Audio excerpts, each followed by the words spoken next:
in today's video, we go head to head with a controller user. I'm on a £1,300 wheel, he's on a £65 controller. How will this race go, and how close can we battle during this race? Let's find out. Now, if you do enjoy this video, subscribe to the channel, hit the like button, and I definitely recommend you watch this race all the way through, because you are about to witness some absolutely incredible racing. So let's start this race. I'm starting from P1. Costas behind us is in P2. He is on the controller, £65 controller. He's not on the expensive controller, he's on the standard PS5 controller. I'm on a £1,300 Fanatec Extreme wheel, and yeah, let's see how we can do. I'm also using the V2 pedals.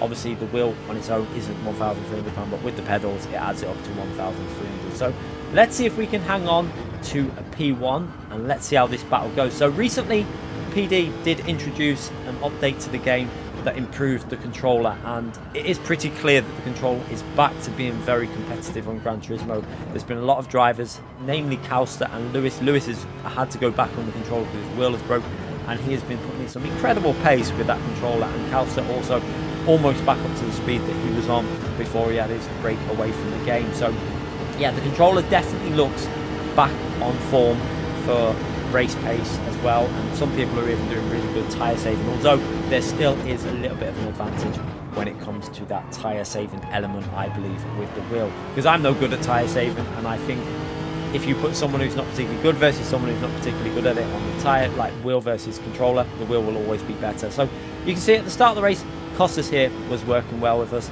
He wanted to just get away from that group behind. And you can see on the track map in the top right hand corner, we've actually got ourselves a bit of a gap already. We're starting to pull away.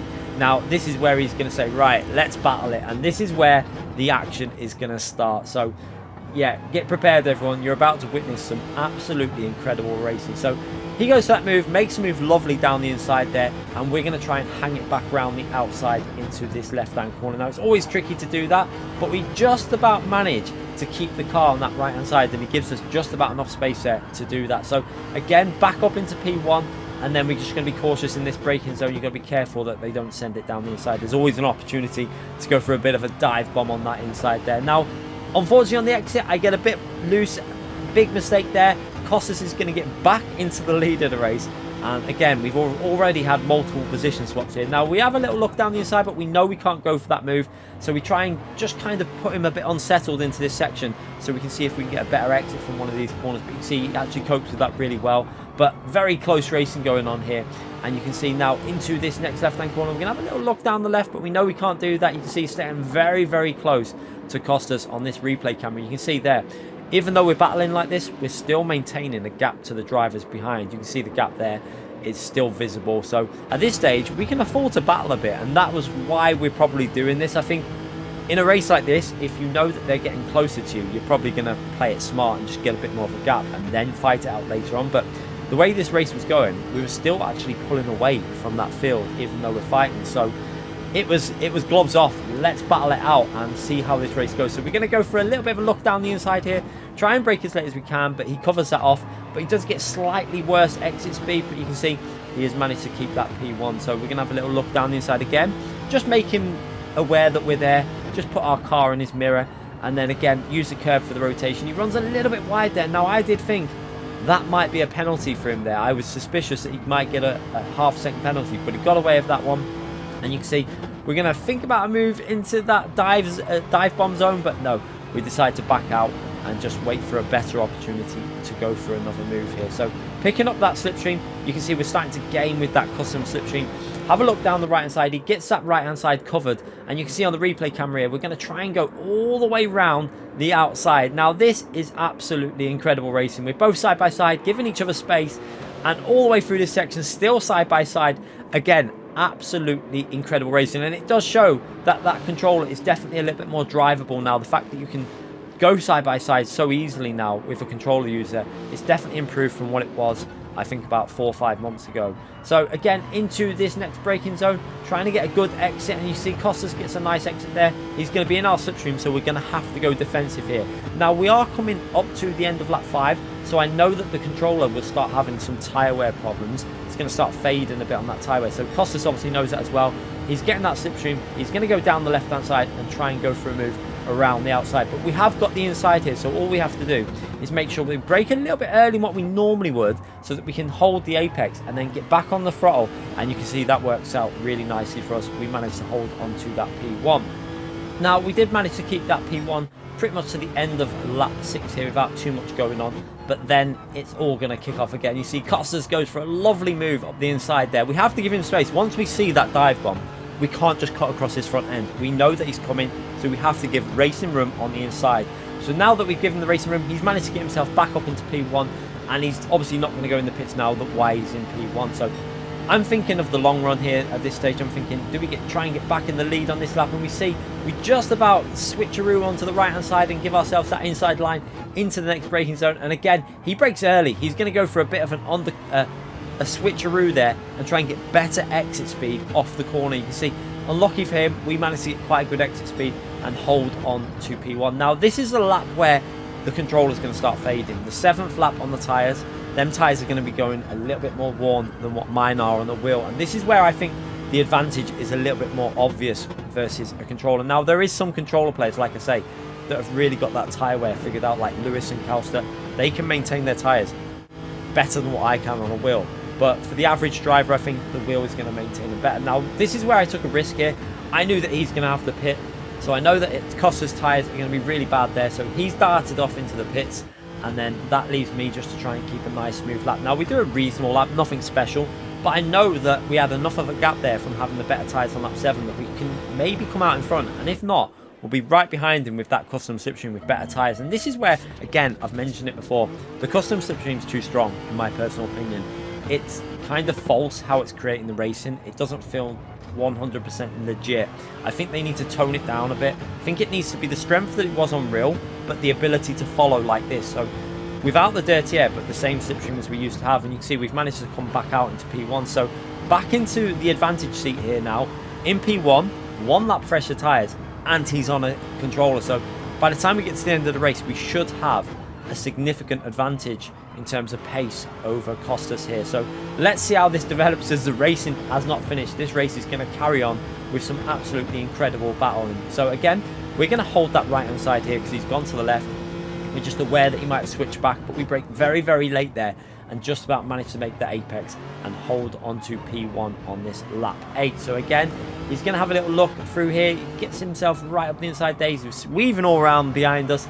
He's thinking of a move. He's trying to think of a way to get past, and then we get a little bit of a gap for this braking zone, which is quite handy, but then trying to get on the throttle on the exit there and then into this long right hand corner. Again, he goes very aggressive behind us, but again, we managed to hold on. He's going to be in the slipstream now. He's concentrated on the exit speed, so I go straight away over to that right hand side of the track to make sure that we've got this inside line defended for the next braking zone. So this is going to be very interesting how this works out. So he's on the left. He's actually going to be going slightly past us at this point. You can see he's almost in the lead there, but we've got the inside. Brake, make sure we brake early again so that we can hold the apex. He's gone for that switcheroo line, and again, he's going to try and do that switch back, but again, we've got this covered on the inside. So again, we're going to go almost side by side though, but we got the inside line into this fast corner, and once you're on the inside there, you should be able to hold it. But again, he managed to swing it round the outside there. A lovely move from Costas there to actually get himself into P1. And then we're going to see an opportunity for a dive bomb. We send it back up the inside. He sees that one coming and does a switch back and puts himself back up into P1. It's just absolutely incredible racing, and this is the kind of racing why we all do these type of races. We love sim racing because of stuff like this.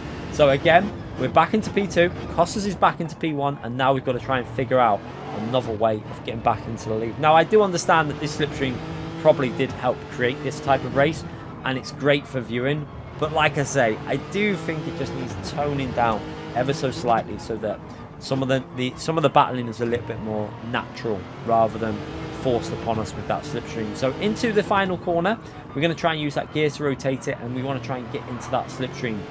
And we have got that lap fresher tyres. Didn't get the best exit there though. You can see slightly scuffy exit, so as we fast forward down the straight, we're not going to be in position, are we, to go for a move.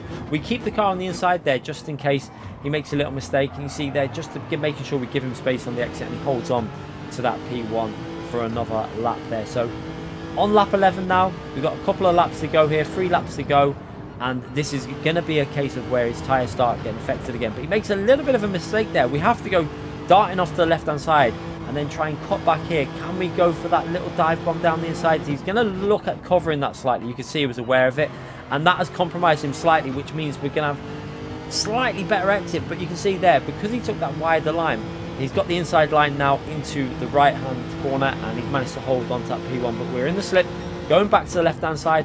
Can we go back around the outside like we did earlier? No, he's had that one covered off. He saw that one, braked late, make sure he kept that P1, and now we're going to see if we can battle into this last sector. So patient, trying to make sure we think about where we're going to go for a move. We've got 2 laps pretty much to get ourselves back in the lead, and I felt at this stage, if we do get back into the lead, we should be able to hold it because we've got that lap fresher tyres, and again, the controller's going to use them tyres life a little bit more aggressively than what I will on my wheel. So into that slipstream here, we're actually in a good range to pick up that slip, so this could be an opportunity. He's going to go to the right hand side to try and break that slipstream, but we are in it, and we're going to see if we can go for a move into the next braking zone. So looking for that 100 board on left hand side, we're going to go to the left hand side, and then we're going to try and do a cut back line on him. So you can see there, we're going to go for that cut back, brake deep, rotate with first gear. He has that covered though, he kind of was aware of it, and you can see that he's given us space on the exit, and again we're going side by side into this fast left hand corner. Now let's see how it works out this time.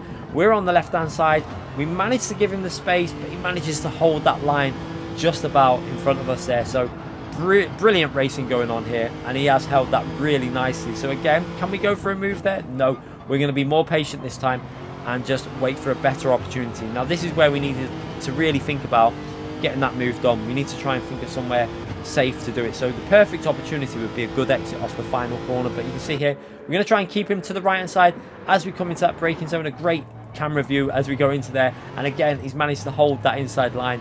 Brilliant defending actually on this last lap and a half by Costas. He's defended really well, but now you can start seeing that tyre wear having an effect. I could see it was starting to affect him with a bit of understeer. We were getting the car rotated slightly better, and we're right up behind for the main straight. So it's all about just getting a good exit here. So I go a little bit deeper, cut back with first gear, and then try and get good exit speed from the final corner. Now you can see we're in kind of a better zone for that slipstream now. So we're going to go into 6th gear, let the 6th gear build up with the slipstream, and now we're going to see if we can go for an overtake into turn 1. So he's got the right hand side covered. We're going to go to the left hand side. Can we make it work this time? Remember, better tyres this time. This might be our opportunity. Brake as late as we can. Now this time I don't go for the cutback. I go to try and hold the line around the outside because it failed before. And this time we've made that move work and got ourselves back into the lead. And you can see there, he's going to have to give that corner up, and we're going to be able to take it at a reasonable speed. And then from this point you can see in the corners behind us, he's starting to struggle a little bit on these high-speed corners. We do have a little bit more grip, and we're able to send it a little bit more into these braking zones. So again, into that braking zone, you can see he's really trying to hang with us with this slipstream, but now that we're ahead, it looks like we've got the tyre wear advantage to hold onto this P1. So let's go into the next braking zone, and keep your eye on the mirror. He's really going to send it into here and try and really get into that slipstream. So again, onto the throttle aggressively. You can see he's trying his best to stay as close as possible, and then into this next right hand corner, you're going to see his car start to understeer in a minute as we go through here. You can see the drop off there with the speed, and then into this next braking zone he goes really aggressive here. He's trying to hold a tight line to get back in that slipstream for the main straight, but the grip just wasn't there and he falls off a little bit. But what an absolutely brilliant race. You can see at this point now we've got this race, and we're going to take the win in an incredible action-packed daily race scene. Now if you did enjoy that video, make sure you subscribe to the channel, hit the like button. I do always love reading the comments as well from these type of races, because this is what sim racing should be like, and it really does show you that you can compete on a controller. There's quicker controller users out there, but there's also quicker wheel users than what I am. So I think that was a good fair comparison there between the controller and the wheel, and it produced some absolutely amazing racing. But yeah, hope you enjoyed it. I'll be back with more videos in the future. Take care, everyone.